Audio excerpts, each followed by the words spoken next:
Hey everyone, my name is Sonicoof and welcome back to more Pikmin 2.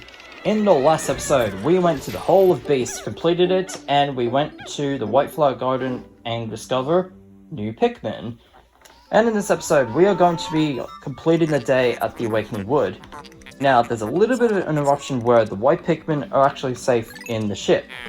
The reason is because I used the white Pikmin to actually carry the stuff to the red onion, because they cannot carry it to the ship, they can only carry it to onions. So, yeah, white and Pikmin, you can only get them in dungeons, and the main colored Pikmin, just like in the first game, can only be sprouted in above ground. We'll get into that later. So in this episode, we're going to complete this day by getting all 30 of our whites, and I want to throw about 10 whites, like so, have them go to Olimar, and we'll have the other captain have the rest of our Pikmin go over here. The Pikmin are actually underground, but we can actually pluck them up later once they're at flowers, I think. Okay, so you want to bring all the Pikmin over around the sledge, and I want to dismiss them here, get the whites, and get over here. And press the 2 button, and it will activate the red potion. Now check it out, the Pikmin are going hyper. Yep, the red potion will make them hyper, which means they will become a lot faster in the squad, and they will attack faster. So it's basically a flower Pikmin, but doubled, basically. And while they're doing that, you want to get all just 10 whites and 1 purple, and we have 1 extra white for no reason. You want that 1 purple to attack this new enemy. This is a iridescent flint beetle. Now, this iridescent flint beetle is very different from the first game, which you can actually get nectar and potions and even lots of cool stuff.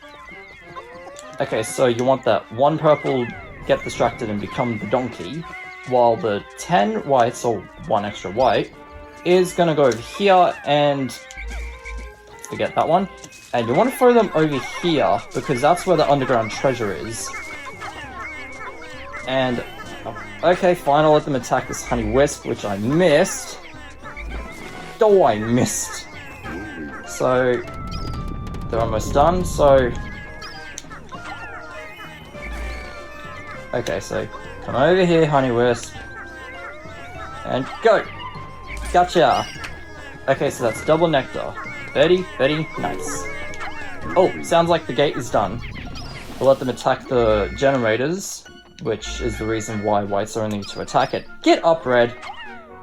Okay, there's the creepy chrysanthemum, which we're going to expose your disguise and throw puppers at him, and have him stunned. Now that we've done that, let's have most of our Pikmin roll this out, and we'll have someone dig that out. We have a red Pikmin just like standing there. Now this is the one and only key item above ground. In the Japanese and European version, the camera would face at the either the Brazil or Africa kind of focus, like, I don't know. And the European one is gonna be facing at the Australia, which is very unique because, you know, the European would face the camera at Australia. Yeah, it's like Pikmin 2 just wants to have comparisons about the treasures and such, so it's very unique. Okay, so now that they're done with that gate, bridge, sorry, not gate, they've rolled down the bridge. We're gonna have the rest of them carry this half globe right here, and we'll have some of them carry this, because I want to raise up my red Pikmin a little bit. You know what? Idea. You know what? I'll just have these guys carry me back to base. I don't feel like walking because I am too lazy to go back to base. And we'll have the rest of the Pikmin attack some stuff. There's 2 Shigrubs there. We'll get these back. yeah, it's kind of good that I want to raise up my Pikmin a little bit. Now that we've done that, I want to get Olimar and Louie to drink this nectar so we can have a total of 6. There we go. It kind of looks like purple though, but we only got red, so it kind of discolored a little bit. There's no sheer grubs there, which is good. Why is it always good that I say, oh, there's no sheer grubs? So we carry that glow back to base, and we have the map of Australia. And yeah, this is where the camera would point at if it's in Japan and USA version. So the geographic projection. So this item would actually let us go to another area after you collected that. And we got 30% of the debt recovered! So what I want to do is I want to deposit all my whites and purples, and I want to get all my reds out of the onion so I can flour them. Like so. I'll probably leave those underground until they're flowers. Oh, so there's 6 underground. Wait, is that 6 or 5? Oh, it's 6. Like, it's like I can't count properly. Okay, so I'm gonna get all these leaf Pikmin to drink up this nectar so they become flowers. Like so. If there's still leaves though, I can actually use them to attack this thing. Yeah, the unmarked spectroids or whatever they're called. I kind of forgot what they're called, but glad we can get some nectar out of them. And there's actually more in this bush here, which you want to be careful of the water, because the Pikmin cannot swim, except for one kind. Because we got 2, we got 4. Very nice.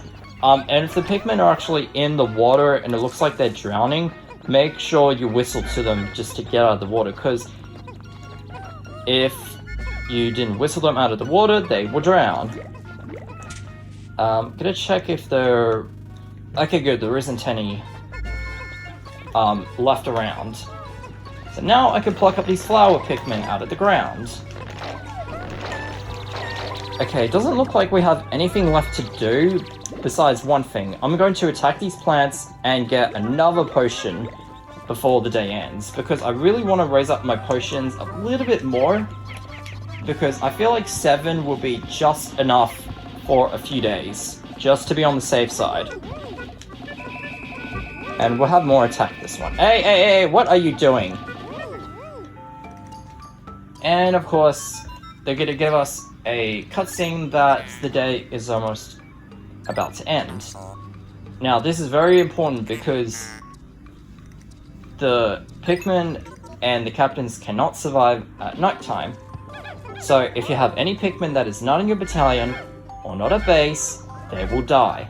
And that Pikmin will totally go to waste, so that definitely sucks. So now that we got an extra potion, if I can just wait until the berries arrive. There we go. So let me just pause for a moment and go to the left.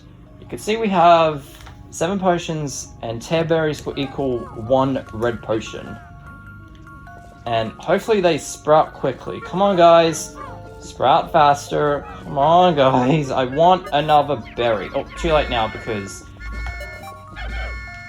we have 8 seconds left before the day ends. So I'm going to get all my reds in the onion, and we're going to have a total of 135 reds. Yeah, and we have a total of 190, which is surprising because when I first played this, I was really, really terrible, because it's like everybody's first experience with video games, as such. Yeah, it's like when I suck at playing Zelda Twilight Princess, because to be honest, I was not a big Zelda fan, especially the games as such, because they're very strategic and puzzles.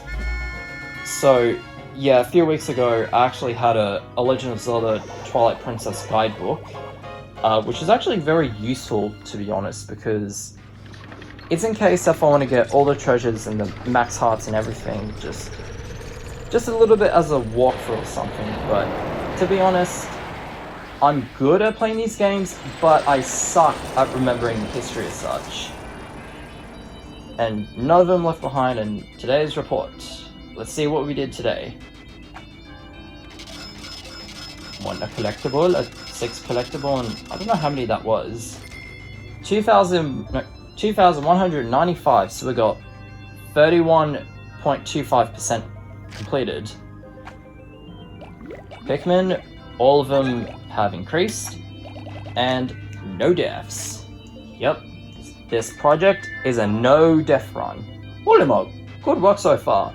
I helped promote you to Paranormal Manager. Press C to divide up work, and minus to delegate more to your subordinate leader. Hope all goes smoothly. Well, yeah, hopefully it goes smoothly, because how did like the president actually know these controllers on a Wii remote? I don't really get it. Anyway, after getting that above ground treasure, which is a key item, we unlocked the perplexing pool, and oh no, it's a water area. I hate water areas because they suck. Anyway, let's check out a few things at the Piklopedia. We have a lot of these enemies, like very surprisingly, and let's see what the male Sheargrubs' attack is.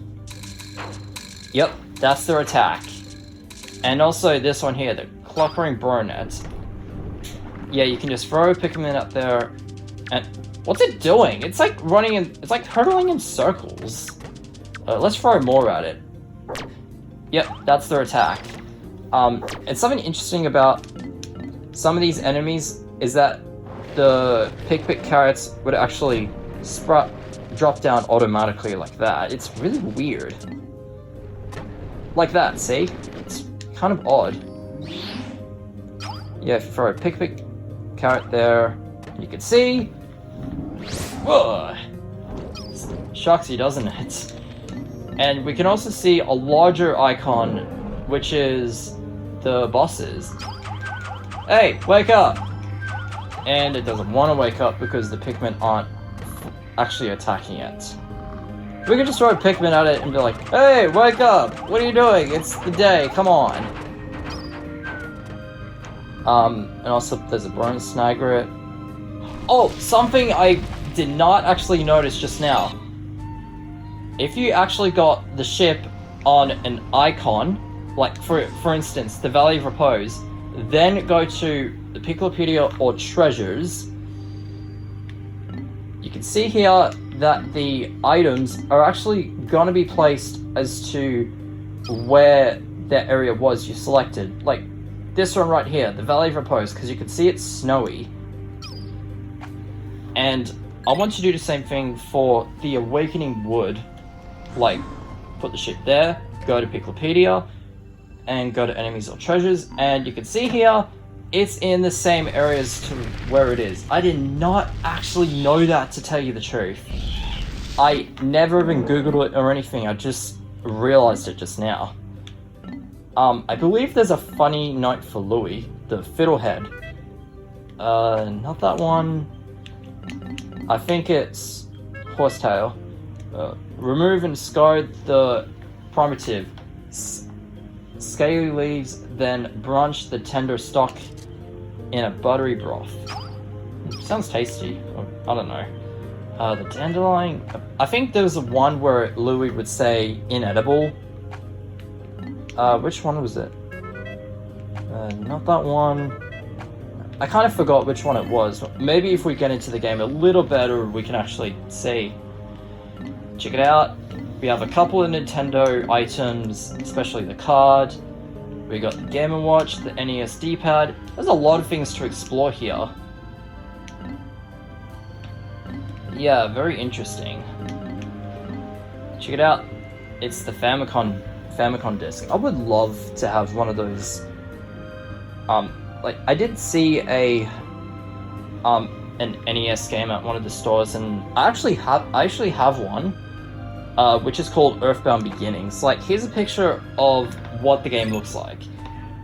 Yeah, it is actually the first game before Earthbound on the Super Nintendo. So anyway, Next time on Pikmin 2, we are gonna go to the perplexing pool and actually discover more treasures, more enemies, and hopefully above ground treasures. See you guys there. The one reason you need the purple is for this. There's the new enemy, the iridescent flint beetle, and you might remember this guy from the first game. Whoa, how did you... Oh, no! How am I supposed to get up there? You know what? For that, I am actually going to reset, because I have no idea how the iridescent flint beetle went up there and I can't get that potion. So, I am actually going to reset.